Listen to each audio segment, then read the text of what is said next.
الحمد لله حمدا كثيرا طيبا مباركا عليه مباركا فيه كما يحب ربنا ويرضى جل جلاله وعم نواله صلى الله تعالى عليه وعلى آله وأصحابه وبارك وسلم تسليما كثيرا كثيرا.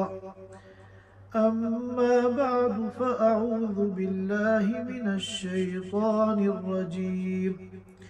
بسم الله الرحمن الرحيم. فإذا بلغن أجلهن فأمسكوهن بمعروف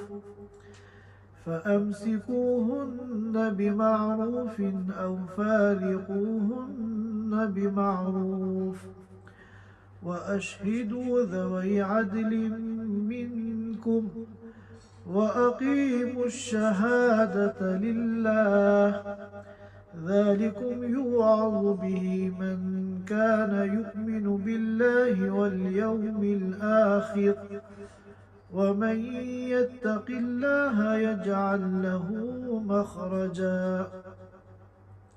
صدق اللہ العظیم. حضرات سامعین کرام، سورۃ الطلاق کی تفسیر چل رہی ہے. پچھلی مجلس میں اس سورۃ مبارکہ کی پہلی آیت پر گفتگو کی گئی تھی.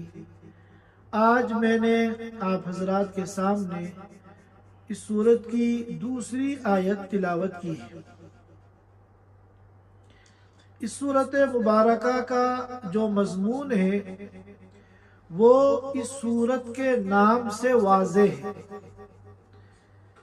کہ سورت کا نام ہے سورۃ الطلاق.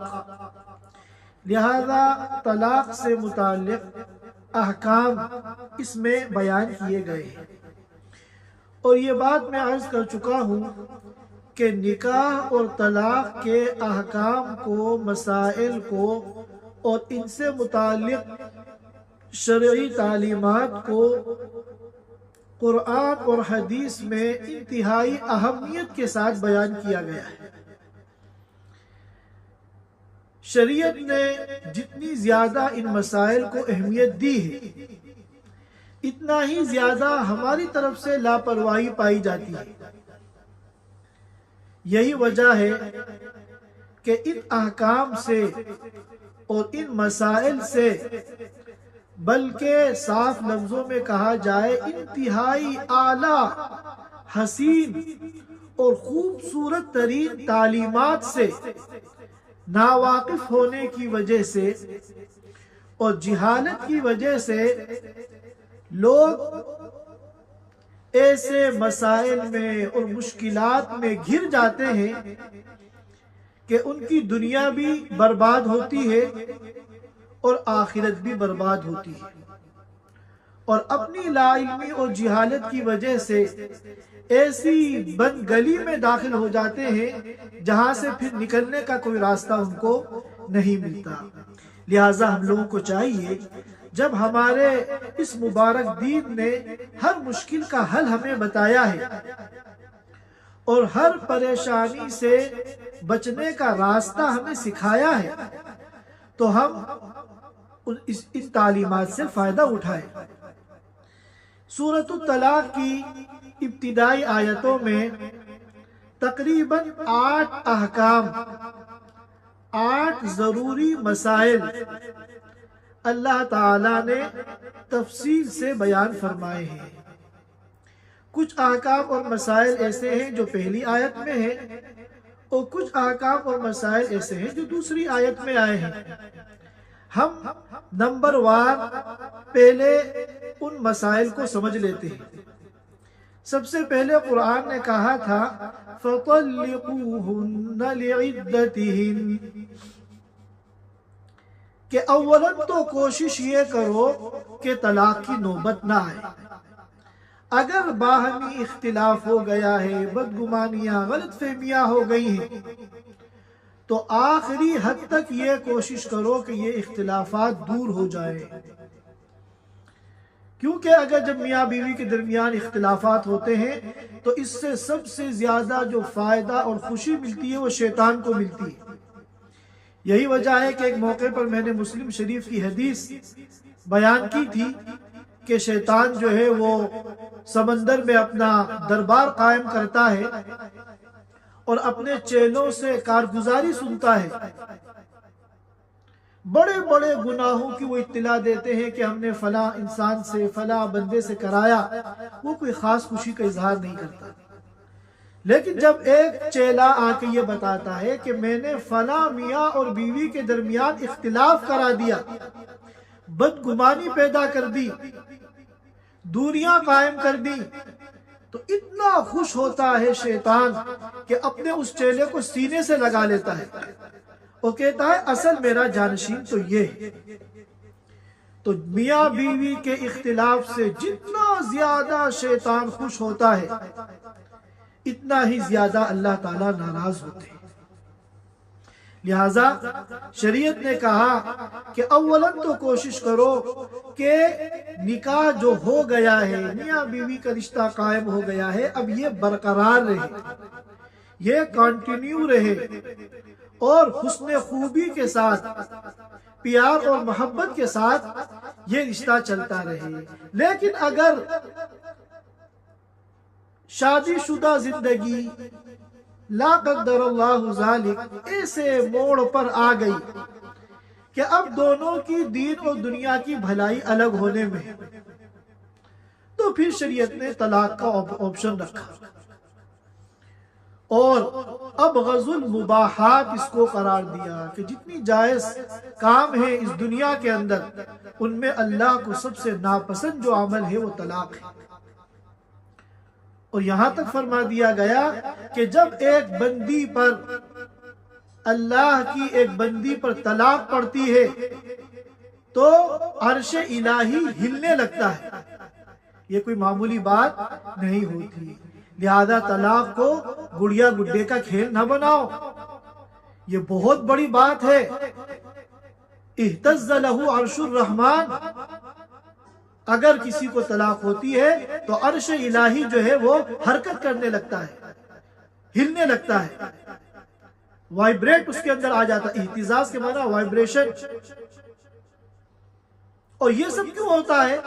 صرف جہالت کی وجہ سے، دین کو نہ سیکھنے کی وجہ سے، دین کو نہ سمجھنے کی وجہ سے۔ لہذا اب اگر طلاق دینی ہے اس وجہ سے کہ تمام تر کوششیں افہام و تفہیم کی ناکام ہو گئی، اب اگر اس رشتے کو باقی رکھا جائے گا تو دنیا کا بھی نقصان ہوگا اور آخرت کا بھی نقصان ہوگا، دونوں سے ایک دوسرے کی حق تلفیاں ہوگی، دنیا بھی جہنم بنے گی اور آخرت میں بھی دونوں کی پکڑ ہوگی۔ تو پھر یہ ہے کہ طلاق دو، لیکن طلاق بھی جانوروں کی طرح نہیں، انسان کا بچہ بن کے طلاق دو، اور اس کے لیے اصول بتا دیے۔ فَطَلِّقُوهُنَّ لِعِدَّتِهِنَّ، سب سے پہلا مسئلہ جو بیان کیا گیا اس صورت مبارکہ میں کہ اگر طلاق دینی ہے تو ماہواری آنے سے پہلے جو پاکی کے ایام ہیں ان میں طلاق دو۔ اتنی بات تو قرآن میں ہے، اور احادیث مبارکہ میں یہ بتایا گیا کہ جن پاکی کے ایام میں تم طلاق دے رہے ہو وہ ایام ایسے ہوں کہ اس پاکی کے پورے پیریڈ میں میاں اور بیوی نے آپس میں جنسی تعلق قائم نہ کیا ہو۔ لہٰذا ناپاکی کے ایام میں طلاق دینا بھی ناجائز ہے، گناہ ہے، اور ایسے پاکی کے ایام میں جن میں جنسی تعلق قائم ہوا ہے ان میں بھی طلاق دینا ناجائز اور گناہ ہے۔ طلاق اگر دینی پڑ جائے، لا قدر اللہ ذالک ولا سمح اللہ ذالک، تو ان پاکی کے ایام میں طلاق دو جن میں دونوں کا آپس میں کوئی جسمانی اور جنسی تعلق قائم نہیں ہوا۔ پہلا مسئلہ یہ بیان کیا۔ دوسرا مسئلہ اس صورت مبارکہ میں یہ بیان کیا گیا تھا، لا تخرجوہن من بیوتہن، کہ جب طلاق ہوگی تو طلاق کے بعد فوراً عورت کو دوسری جگہ نکاح کرنے کی اجازت نہیں ہے، بلکہ ایک مدت اس کو گزارنی پڑے گی۔ یہ جو مدت انتظار ہے اس کو عدت کہتے ہیں۔ عدت جب پوری گزار لے گی اس کے بعد پھر اس کے لیے اجازت ہوگی کہ جہاں چاہے یہ اپنا اگلا نکاح کر سکتی ہے۔ تو یہ عدت جو گزارے گی وہ شوہر کے گھر میں گزارے گی، لہذا شوہر کو اجازت نہیں ہے کہ عدت مکمل ہونے سے پہلے بیوی کو، مطلقہ بیوی کو اپنے گھر سے نکالے۔ قرآن نے کہا لا تخرجوہن من بیوتہن، ان کو ان کے گھروں سے مت نکالو۔ ان کا گھر کیوں کہا؟ کہ جب تک عدت ختم نہیں ہوگی ابھی یہ انہی کا گھر ہے، ان کا جو سکنا ہے، ان کی جو رہائش ہے وہ ابھی شوہر کے ذمے ہے۔ اور پھر یہاں تک بتایا گیا تھا کہ اگر آپسی رضامندی سے دونوں یہ طے کر لیں کہ عدت اپنی ماں کے گھر میں گزارے گی، عورت اپنے میکے میں گزارے گی کہ وہاں کمفرٹیبل زیادہ ہے، تو اس کو شریعت نے منع کر دیا کہ یہ عدت کے ایام کو شوہر کے گھر میں گزارنا یہ صرف زوجین کا حق نہیں ہے بلکہ یہ شریعت کا حق ہے۔ اپنا حق تو معاف کرنے کی دونوں کو اجازت ہے، لیکن شریعت کا حق معاف کرنے کی کسی کو اللہ نے اجازت اور اتھارٹی نہیں دی، لہٰذا ہر حال میں عدت جو ہے شوہر ہی کے گھر میں گزارنی ہوگی، چاہے دونوں چاہے یا نہ چاہے، کیونکہ یہ شریعت کا حکم ہے اور شریعت کا حق ہے۔ دو مسئلے ہو گئے۔ تیسرا مسئلہ قرآن نے بیان کیا تھا اِلَّا أَن يَأْتِينَ بِفَاحِشَةٍ مُبَيِّنَةٍ، کہ ایک استثناء ہے، اگر وہ مطلقہ عورت اپنے شوہر کے گھر میں یا اپنے سسرال میں گڑبڑ کرے، کھلم کھلا بے حیائی کا کوئی کام کرے، جس کی مختلف صورتیں ہم نے پچھلی مجلس میں بیان کی تھی، تو پھر اجازت ہے کہ عدت پوری ہونے سے پہلے اس عورت سے کہہ دیا جائے گیٹ آؤٹ، پھر شوہر کو اپنے گھر سے نکالنے کا اس کو اختیار ہے۔ یہاں پر ایک مسئلہ رہ گیا کہ جب طلاق دینے کا حکم دیا تھا تو وہاں ایک مسئلہ یہ بیان کیا گیا تھا وَأَحْصُ الْعِدَّةِ، کہ جب طلاق دے دو تو جیسے ہی طلاق دی اور عورت پہ طلاق واقع ہوئی اسی سیکنڈ سے عدت شروع ہو گئی، تو اب عدت کے ایام کو کاؤنٹ کرو، ان کا حساب کتاب رکھو کہ کس دن طلاق دی گئی ہے اور کب یہ عدت پوری ہو رہی ہے۔ عدت کتنے دن ہے یہ پچھلے مجلس میں ہم بتا چکے ہیں کہ عورتوں کی اقسام مختلف ہیں، لہٰذا ان کی عدتیں بھی مختلف ہیں، جن کی تفصیلات پچھلی مجلس میں آ چکی ہیں۔ تو اب پورا حساب رکھو کس دن ہم نے طلاق دی ہے اور کب عدت پوری ہو رہی ہے۔ ایسا نہ ہو کہ آنکھ بند کر کے طلاق دے دی اور کوئی حساب کتاب نہ میاں نے رکھا نہ بیوی نے رکھا، نتیجہ یہ ہے کہ آپ کنفیوز ہو رہے ہیں کہ عدت ختم ہو گئی یا نہیں ہوئی۔ لہٰذا ایک حکم یہ ہے کہ عدت دینے کے بعد حساب رکھو کہ کب عدت شروع ہوئی ہے، کب ختم ہوگی، اور بیچ میں بھی کتنے دن باقی ہو، کتنے دن عدت کے گزر گئے ہیں اور کتنے دن باقی ہیں۔ یہ شریعت کا حکم ہے کہ یہ تمام حساب کتاب اپنا محفوظ رکھو، ورنہ آگے چل کے بہت سے مسائل کے اندر پھر پریشانیاں کھڑی ہو جائیں گی۔ تو یہ کل ملا کے 4 مسئلے ہو گئے۔ 5واں مسئلہ یہ آج جو میں نے آپ حضرات کے سامنے آیت پڑھی ہے، آیت نمبر 2، یہاں سے شروع ہو رہا ہے۔ یہ 4 مسئلے پہلی آیت میں تھے جس پر ہم تفصیلی گفتگو کر چکے ہیں۔ اگلے جو 4 مسئلے ہیں، میں نے کہا تھا کل 8 مسائل یہاں سورت کے شروع میں بیان کیے گئے، یہ 4 مسئلے جو ہے یہ دوسری آیت کے اندر بیان کیے گئے ہیں۔ ان میں سب سے پہلا مسئلہ ہے فَإِذَا بَلَغْنَ أَجَلَهُنَّ فَأَمْسِكُوهُنَّ بِمَعْرُوفٍ أَوْ فَارِقُوهُنَّ بِمَعْرُوفٍ۔ ہم نے شریعت کی تعلیمات کے مطابق اللہ کے رسول صلی اللہ علیہ وسلم کے بتائے ہوئے طریقے کے مطابق اس طہر میں، پاکی کے ایام میں جن میں کوئی سیکس دونوں کے درمیان نہیں ہوا تھا، ایک طلاق رجعی دی۔ اب جب طلاق رجعی دے دی ایک مرتبہ تو اب عدت شروع ہو گئی۔ اب عدت گزرتے گزرتے گزرتے جب بالکل آخری ایام آ جائیں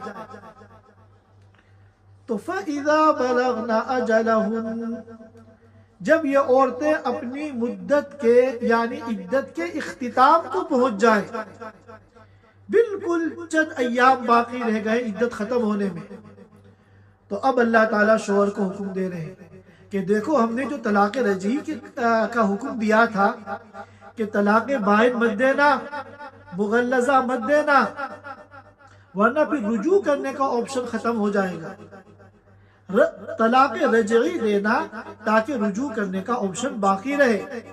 ممکن ہے اس وقت تمہیں غصہ چڑھا ہوا ہے اور تم آپے سے باہر ہو تو تمہیں طلاق کے علاوہ کچھ نظر نہیں آ رہا ہے، لیکن چند دنوں کے بعد جب ٹھنڈے دماغ سے سوچو گے اور غصہ تمہارا ٹھنڈا ہو جائے گا اور پھر تمہیں اپنا مستقبل، اپنے بچوں کا مستقبل نظر آئے گا تو ہو سکتا ہے تمہاری رائے بدل جائے اور تم یہ فیصلہ کرو کہ نہیں، جن باتوں کی وجہ سے مجھے اختلاف ہے وہ باتیں اتنی بڑی نہیں ہیں، ان میں کمپرومائز کیا جا سکتا ہے، لیکن دونوں کے درمیان تفریق کی وجہ سے جو مسائل کھڑے ہوں گے اور جو بچوں کے ضائع ہونے کا خطرہ ہوگا، یہ بہت بڑے مسائل ہیں، تو ہو سکتا ہے رائے بدل جائے اور پھر وہ رجوع کرنے کے لیے تیار ہو جائے۔ تو اب فرما رہے ہیں کہ ٹھنڈے دل سے سوچتے رہو، غور کرتے رہو، استخارہ کرتے رہو۔ فَإِذَا بَلَغْنَ أَجَلَهُنَّ، جب یہ اپنی عدت کے اختتام کو پہنچ جائیں تو اب تمہیں فیصلہ کرنا ہے کہ فَأَمْسِكُوهُنَّ بِمَعْرُوفٍ، یا تو شریعت کے طریقے کے مطابق ان کو روک لو، ریورس کر لو اس تعلق کو اور رجوع کر کے واپس اپنے نکاح میں لے لو،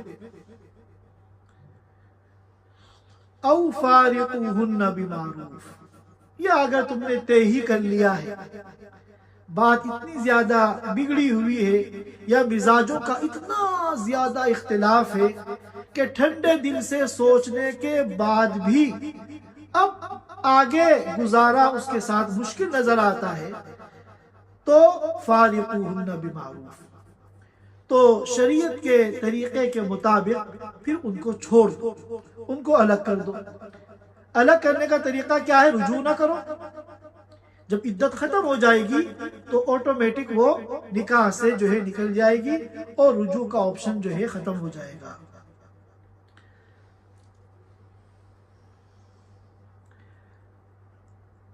یہ 5 مسئلے ہو گئے۔ چھٹا مسئلہ جو ہے وہ پہلے یہ 5ویں مسئلے ہی کا جز ہے کہ 5ویں مسئلے میں کہا گیا تھا فَأَمْسِكُوهُنَّ بِمَعْرُوفٍ، معروف یعنی دستور کے مطابق ان کو روک لو اپنے نکاح میں، یعنی رجوع کر لو، او فارقوہن بمعروف، یا معروف یعنی دستور کے، شریعت کے مطابق ان کو چھوڑ دو۔ تو ان دونوں موقعوں پر اللہ تعالیٰ نے معروف کا لفظ استعمال کیا کہ دیکھو، چاہے تمہیں روکنا ہو رجوع کر کے یا تمہیں چھوڑنا ہو رجوع نہ کر کے، دونوں صورتوں میں تمہیں شریعت کو فالو کرنا چاہیے، اچھے طریقے سے، بھلے طریقے سے، مناسب طریقے سے تمہیں اپنے اس اختیار کو استعمال کرنا ہے۔ مثال کے طور پر اگر تم نے یہ فیصلہ کیا ہے کہ میں رجوع کروں گا تو اب اس کو تانے مت دینا، اپنی زبان سے اپنے کمنٹ سے تکلیف نہ پہنچانا، اپنے کسی عمل سے اپنے کسی ایٹیٹیوڈ سے ایذا مت دینا، اور انتقامی جذبات کو عمل میں نہ لانا، بلکہ خوش اسلوبی کے ساتھ، بھلائی کے ساتھ اور محبت اور خیرخواہی کے ساتھ اپنے اس فیصلے پر اور اس فیصلے کا جو آگے پورا پروسیجر ہے اس پر عمل کرنا۔ اسی طرح فرمایا او فارقوہن بمعروف، چھوڑنا اگر ہے تو ٹھیک ہے، چھوڑ سکتے ہو، شریعت نے تمہیں اجازت دی ہے، اختیار دیا ہے، لیکن یہ بھی معروف طریقے سے، شریعت کے طریقے سے، بھلے طریقے سے،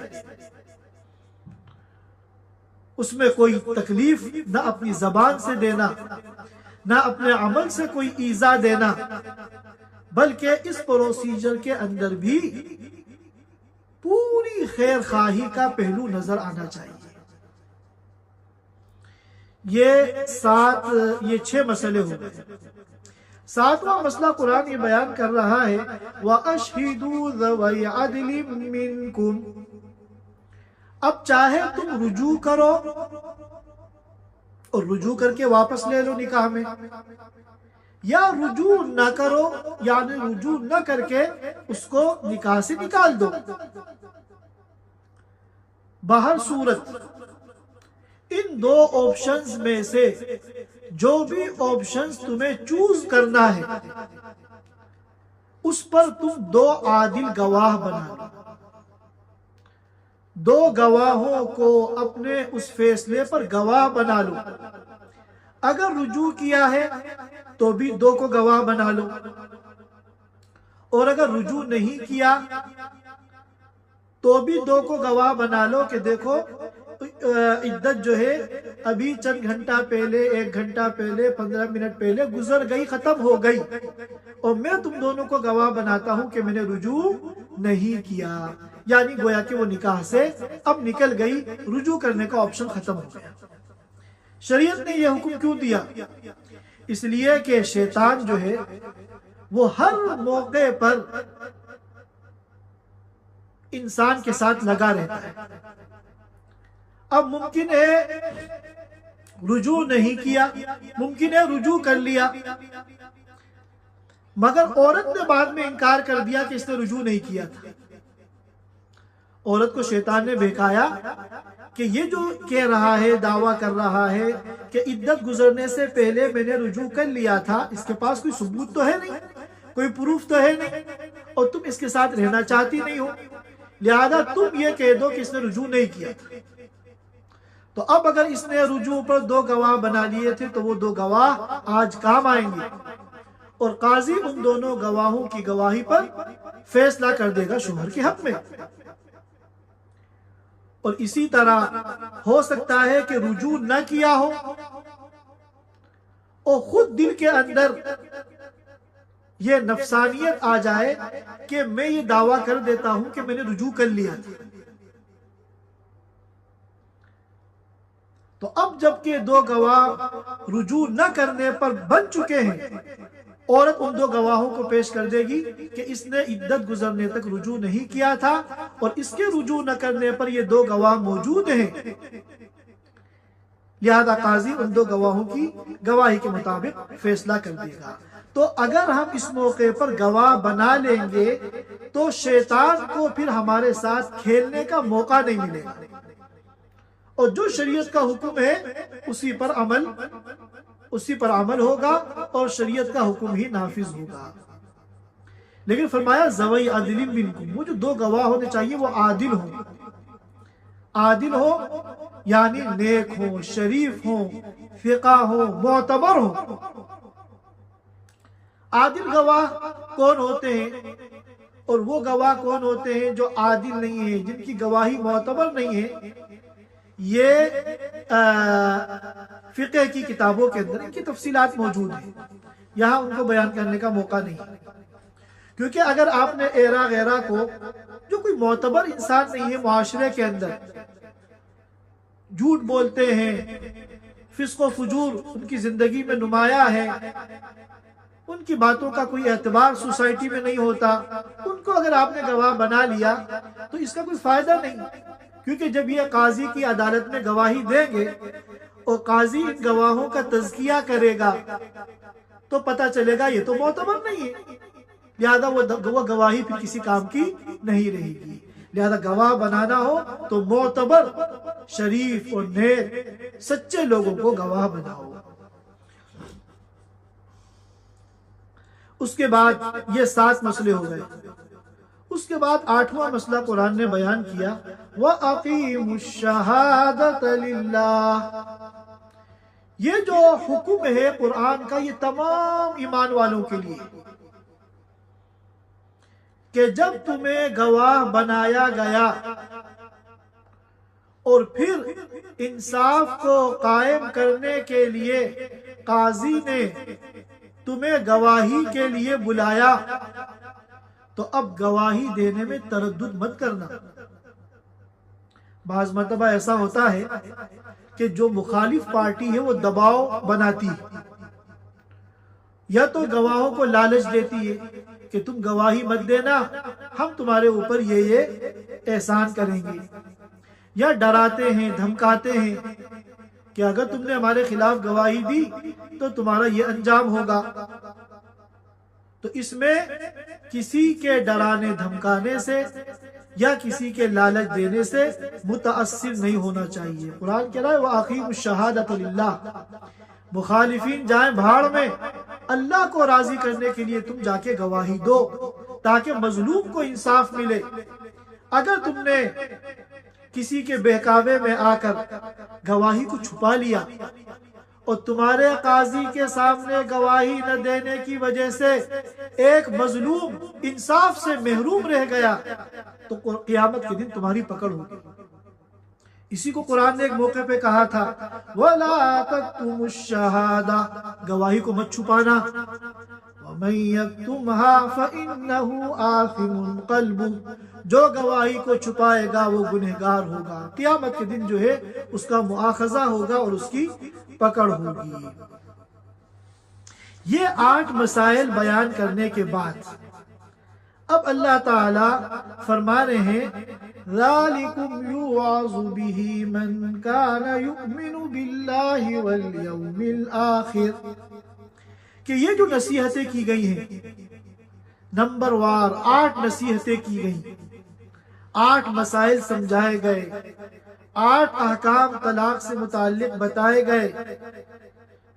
فرماتے ہیں ذَلِكُمْ يُوعَظُ بِهِ، یہ نصیحتیں انہی کو کی جاتی ہیں کہ جو اللہ پر اور آخرت پر ایمان رکھتے ہیں۔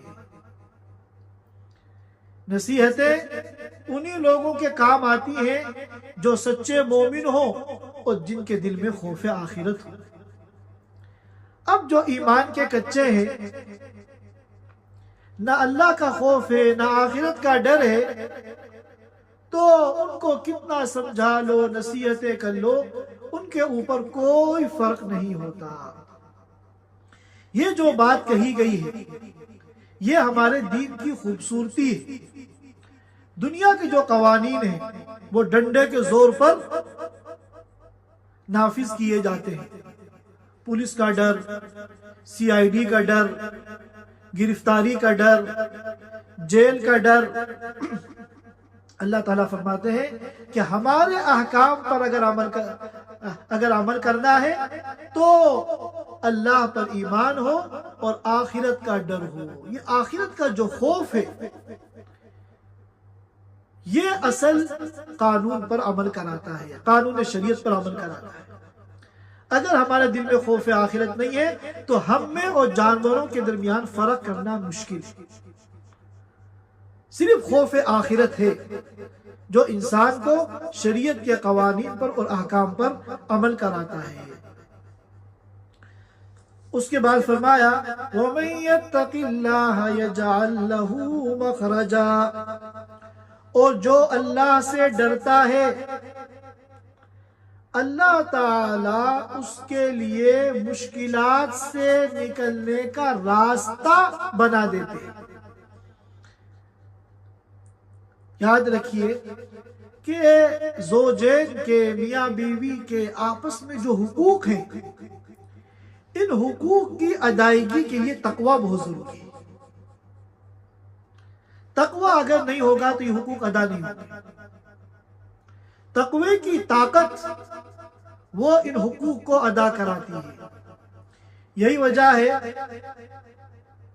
کہ جب بھی نکاح کا خطبہ پڑھا جاتا ہے تو اس میں تقوی کی آیتیں پڑھی جاتی ہیں۔ یہ آپ غور کیجئے گا، جب بھی نکاح کا خطبہ ہوگا تو اس میں تقوی والی آیتیں جو ہیں وہ پڑھی جائیں گی۔ تو معلوم ہوا کہ ازدواجی زندگی میں شرعی قوانین پر عمل کرنے میں تقوی کا بہت بڑا دخل ہے۔ تو فرمایا وَمَن يَتَّقِ اللَّهَ يَجْعَل لَّهُ مَخْرَجًا، جو اللہ سے ڈرے گا اللہ تعالی مشکلات سے نکلنے کا اس کے لیے راستہ بنا دیں گے۔ مخرج کے معنی آتے ایگزٹ، باہر نکلنے کا راستہ۔ آپ ہائی وے پہ ہیں، وہاں جو ایگزٹ لکھا ہوتا ہے عربی میں مخرج لکھا ہوتا ہے کہ ہائی وے سے باہر نکلنے کا راستہ۔ کسی عمارت میں ہے، مول میں ہے، وہاں جو مخرج لکھا ہوتا ہے اس کے اوپر ایگزٹ لکھا ہوتا ہے، یعنی عمارت سے باہر نکلنے کا راستہ۔ تو یہاں بھی قرآن نے کہا مخرجا، اللہ اس کے لیے مخرج بنا دیتے، ایگزٹ۔ کیا مطلب؟ یعنی پریشانیوں سے نکلنے کا اس کے لیے راستہ بنا دیتے ہیں۔ یہ آیت جو ہے، اگلی جو آیت ہے اس کا بھی اسی کے ساتھ تعلق ہے۔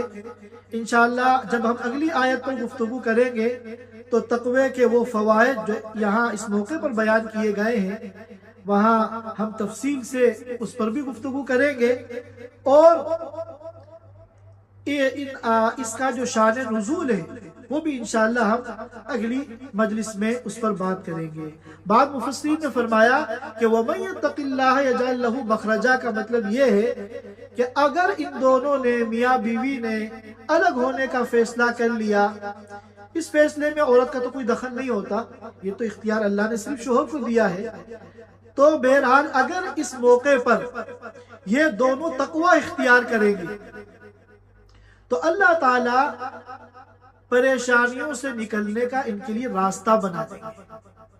کیونکہ 30 سالہ ازدواجی زندگی ہے، 40 سال 50 سال کم و بیش، اور آپس میں صبح شام کا تعلق ہوتا ہے، رشتہ ہوتا ہے۔ تو جب دونوں میں جدائیگی ہوتی ہے تو بڑے مسائل سامنے آتے ہیں، بڑی پریشانیاں سامنے آتی ہیں۔ تو ہر لائن کی پریشانی سے نکلنے کا اللہ راستہ بنا دے گا۔ کس کے لیے؟ جو بھی ان دونوں میں سے تقوی کو فالو کرے گا اور اللہ کے احکام پر عمل کرے گا، اپنی خواہشات پر، شیطان کے وسوسوں پر اور اپنے انتقامی جذبوں پر اگر وہ قابو پا لے گا اور اللہ کے حکم کو زندہ کرے گا اس موقع پر، تو اللہ تعالیٰ راہ کی ساری مشکلات جو ہیں دور کر دیں گے۔ اب ہم اس آیت کا ترجمہ سن لیتے ہیں۔ فَإِذَا بَلَغْنَ أَجَلَهُنَّ، جب یہ عورتیں جن کو طہر کی حالت میں ایک طلاق رجعی دی گئی ہے، جب یہ عورتیں بلغنا پہنچ جائیں اجلہن اپنی عدت کے اختتام کو، یعنی عدت ختم ہونے کے قریب آ جائے، فامسکوہن بمعروف، تو شوہروں کو حکم دیا جا رہا ہے یا تو ان کو روک لو بمعروف، دستور کے مطابق، شریعت کی تعلیمات کے مطابق، او فارقوہن بمعروف، یا ان کو چھوڑ دو۔ فارق یفارق مفارقتاً، یہ بنا ہے فرقت سے، فرقت کے معنی جدائیگی، یا ان کو جدا کر دو، الگ کر دو، چھوڑ دو، بمعروف، لیکن دستور کے مطابق، شریعت کے مطابق۔ اور جو بھی تم فیصلہ کرو وَأَشْهِدُوا ذَوَيْ عَدْلٍ مِّنْكُمْ، اپنے میں سے 2 عادل شخصوں کو گواہ بنا دو اپنے اس فیصلے پر۔ وَأَقِيمُوا الشَّهَادَةَ لِلَّهِ، اور اے گواہوں جب تم گواہ بن جاؤ تو اگر دوسری پارٹی تمہیں گواہی سے روکے تو گواہی سے رکنا نہیں. وَأَقِيمُوا الشَّهَادَةَ لِلَّهِ، اللہ کے لیے گواہی کو قائم کرنا اور گواہی دینا تاکہ مظلوم کو انصاف ملے. ذَلِكُمْ يُوعَظُ بِهِ مَنْ كَانَ يُؤْمِنُ بِاللَّهِ وَالْيَوْمِ الْآخِرِ، یہ نصیحتیں تو انہی کو کی جاتی ہیں. کیا مطلب؟ انہی کے کام آتی ہیں.